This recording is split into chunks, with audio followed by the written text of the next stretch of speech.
ಮನಸ್ಸಿನ ಮನೆ ದೇಹ, ಮನುಷ್ಯ. ಎಲ್ಲ ಕಡೆ ಮನು ಬರ್ತದೆ.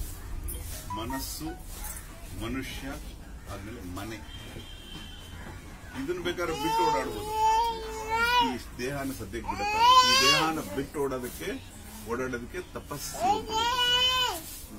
ಮನುಷ್ಯ ತಪಸ್ಸು ಮಾಡಿದ್ರೆ ಮನಸ್ಸು ಹಗುರವಾಗುತ್ತೆ ಅಂತ. ಇದೇ ಜೀವನ ಅಲ್ಲ, ಪ್ರಾಪರ್ಟಿನೇ ಜೀವನ ಅಲ್ಲ, ಅಯ್ಯೋ ವಾಸ್ತುನೇ ಜೀವನ ಅಲ್ಲ. ವಾಸ್ತು ಆದ್ಮೇಲೆ ಅಯ್ಯೋ ವಾಸ್ತು ಇಲ್ಲ ಅಂದ್ರೆ ಬದುಕೇ ಇಲ್ಲ, ಅದರಷ್ಟು ಹೇಳಿತನ ಯಾವುದಿಲ್ಲ. ನಾವು ಹೋಗ್ಬೇಕು. ಓಕೆ, ಇದು ಕಟ್ಟುವಾಗ ಕರೆಕ್ಟಾಗಿ ಕಟ್ಟಬೇಡ ಅಷ್ಟೇ. ಅದರಿಂದ ಅದೇ ವಾಸ್ತು ಅಂತ ಓಡಾಡಬಾರ್ದು. ಅಸಹ್ಯ ಅದೊಂಥರ ಇದೇನಪ್ಪ ಬದುಕು ಅನ್ಸ್ಬಿಡುತ್ತೆ. ನಾವು ಮನೇಲಿರೋ ಕುಟ್ಟಿಲ್ಲೋಪಿ ನಾವೆಲ್ಲ ನಮ್ಮನ್ನ ದೇವ್ರ ಮೇಲ್ಗಡೆ ಕೇಳ್ತಾರೆ. ನೀನು ನೋಡಪ್ಪ, ನೀನು ಭೂಮಿಗೆ ಕಳಿಸ್ತಾ ಇದ್ದೀನಿ, ನೀನು ಒಂದ್ ಕಡೆ ನೆಲೆ ನಿಲ್ಬೇಕಾ ಓಡಾಡ್ಬೇಕಾ ಅಂತ ಕೇಳ್ತಾರೆ. ಅವಾಗ ನೀವು ನೆಲೆ ನಿಂತ್ರೆ ಏನು ಅಸಹ್ಯ ಅಂತ ಓಡಾಡ್ಬೇಕು ಅಂತ ಕೇಳ್ತೀಯ. ನೆಲೆ ನಿಲ್ಬೇಕು ಅಂದವರೆಲ್ಲ ಮರಗಳಾಗ್ಬಿಡ್ತಾರೆ. ಓಡಾಡ್ಬೇಕು ಅಂದವ್ರಿಗೆ ಕಾಲುಗಳು ಸಿಗುತ್ತೆ. ಕಾಲು ತಗೊಂಡು ಓಡಾಡ್ತೀನಿ ದೇವ್ರೆ ಅಂತ ಹೇಳಿ ಬಂದು ಇಲ್ಲಿ ನಾನು ಸೆಟ್ಲ್ ಆಗ್ಬೇಕು, ಮನೆ ಕಟ್ಬೇಕು ಅಂದಾಗ ದೇವ್ರಿಗೆ ಎಷ್ಟು ನಮ್ಮ ಮೇಲೆ ಅಸಹ್ಯ ಆಗುತ್ತೆ. ಓಡಾಡಿದವರೇ ಜಾಸ್ತಿ ದುಡಿಯೋದು. ಕೋಟ್ಯಾಧಿಪತಿಗಳು ಬಾಂಬೆಲ್ ನೋಡ್ತೀನಲ್ಲ, ಅವರು ಮನೇಲಿರೋದೇ ಕಡಿಮೆ. ಬೆಳಗ್ಗೆ ಒಂದು ಫ್ಲೈಟ್, ಸಾಯಂಕಾಲ ಒಂದು ಫ್ಲೈಟ್, ಆ ಕಂಟ್ರಿ ಈ ಕಂಟ್ರಿ ಅನ್ಕೊಂಡು ಮನೆಗೆ ಬಂದ್ರು ರಾತ್ರಿ 12 ಗಂಟೆ ಮೇಲೆ. ಬೆಳಗ್ಗೆ 4 ಗಂಟೆಗೆ ಬಿಡ್ತಾರೆ. ಒಬ್ಬ ಫೇಮಸ್ ರಿಚ್ ಪರ್ಸನ್ ಒಬ್ರದ್ದು ನಾವು ವರ್ಕ್ ಮಾಡಿದ್ವಿ ಆಫೀಸು. ಅವ್ರ ಜೊತೆಲೆ, ಯಾಕಂದ್ರೆ ಅವ್ರದ್ದು ಬ್ರಿಡ್ಜ್ ಬಿದ್ದೋಗಿ 40 ಜನ ಸತ್ತೋದ್ರು. ಆ ವ್ಯಕ್ತಿ ಲೈಫ್ ಸ್ಟೈಲ್ ನೋಡಿದೆ. ನಾ ಸೂರ್ಯನ ಬೆಳಕೆ ನೋಡ್ಲಿಲ್ಲ ಸಾರ್ ಅಂದ್ರು ಒಂದ್ ದಿವಸ. ಯಾಕಂದ್ರೆ ಬೆಳಗ್ಗೆ 4 ಗಂಟೆಗೆ ಆಫೀಸ್ ಬಿಟ್ರೆ ಆ AC ರೂಮಲ್ಲಿ ಕೂತ್ಕೊಂಡ್ಬಿಟ್ರೆ ವಿಂಡೋ ಕೂಡ ಇಲ್ಲ ಅಲ್ಲಿ. ಮತ್ತೆ ಮನೆಗೆ ಬರೋದು 12 ಗಂಟೆ ರಾತ್ರಿ. ಸೂರ್ಯನ ಬೆಳಕೆ ನೋಡಕ್ ಆಗ್ತಿಲ್ಲ ಅವ್ರಿಗೆ. ಇನ್ನು ಧೀರುಭಾಯಿ ಅಂಬಾನಿ ಎಲ್ಲರೂ ಆಫೀಸಿಗೆ ಬರಕ್ ಮುಂಚೆ ಆಫೀಸಲ್ಲಿ ಇರ್ತಿದ್ರಂತೆ. ಆ ವ್ಯಕ್ತಿ ರಿಚ್ ಆಗೋ ಕಾರಣ ಹೇಳ್ತಾನೆ. ಲಾಸ್ಟ್ ಸ್ಟಾಫ್ ಹೋದ್ಮೇಲೆ ಅವ್ರು ಬಾಗ್ಲು ಹಾಕೊಂಡು ಹೋಗೋರುತ್ತೆ. ಸುಮ್ನೆ ಕಾಯಕನಾಥನ ಕಾಲೊತ್ತೋಳಪ್ಪಿ ಲಕ್ಷ್ಮಿ. ಯಾರು ಹಾರ್ಡ್ ವರ್ಕ್ ಮಾಡಿದ್ರೆ ಅವ್ರ ಹತ್ರ ಬಂದೇ ಬರ್ತಾರೆ. ಹೆಚ್ಚು ತಿರುಗಾಡುವವನು ಹೆಚ್ಚು ದುಡಿಯುವನು. ಒಂದೇ ಕಡೆ ಕೂತು ದುಡಿಯಕ್ಕಾಗಲ್ಲಪ್ಪಿ. ವಾಸ್ತು ಅನ್ನೋದು ಹುಚ್ಚಾಗಬಾರ್ದು ನಮ್ಗೆ.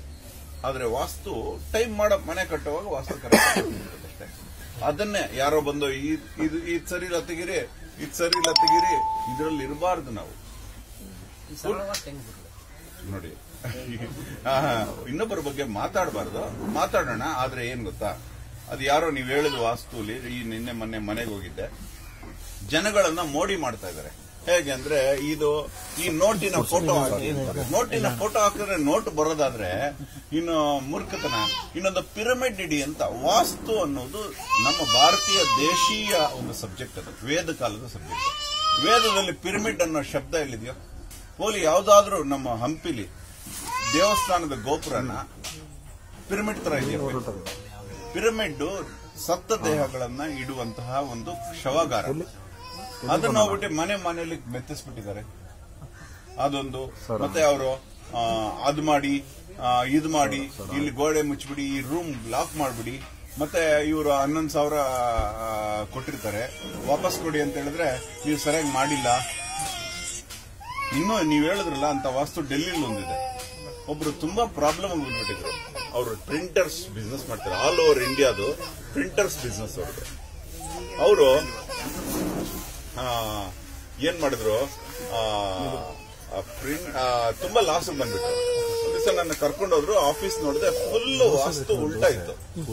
ನಾನು ಯಾಕೆ ಉಲ್ಟಾ ಇದೆ, ಏನೋ ಮಾಡಿದೆ ನೀನು ಅಂದ್ರೆ, ಇಲ್ಲ ಸರ್ ಯಾರೋ ಡೆಲ್ಲಿಯಿಂದ ಬಂದಿದ್ರು, ನಾನು ಅವ್ರನ್ನ ಕೇಳಿದೆ, ನೀವು ಬ್ಯುಸಿ ಇರ್ತೀರಿ, ನಿಮ್ಮನ್ನು ಕೇಳಕ್ ನನಗೆ ತೊಂದರೆ ಮಾಡಕ್ ಇಷ್ಟ ಆಗ್ಲಿಲ್ಲ.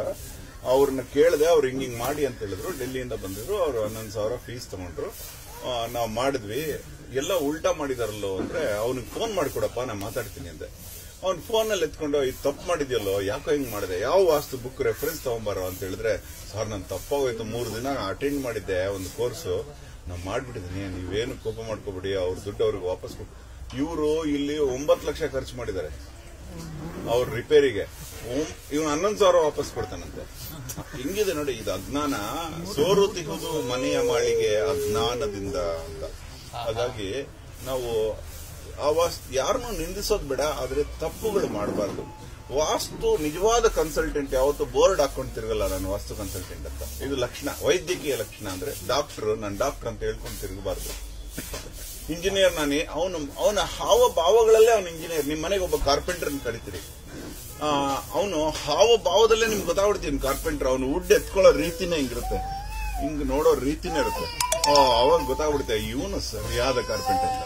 ಅದು ಅವನ ಲಕ್ಷಣನೇ. ಅವನ ವಾಸ್ತು ಅನ್ನೋನು ನಿಜವಾಗ್ಲೂ ಯಾರ ಮನೆಗಾದ್ರೂ ಎಂಟರ್ ಆದ್ರೆ ಅವ್ರಿಗೆ ಗೊತ್ತಿಲ್ಲದೇನೆ ಅವ್ರ ಮನೇನ ಸರಿ ಮಾಡಿರ್ತಾನೆ.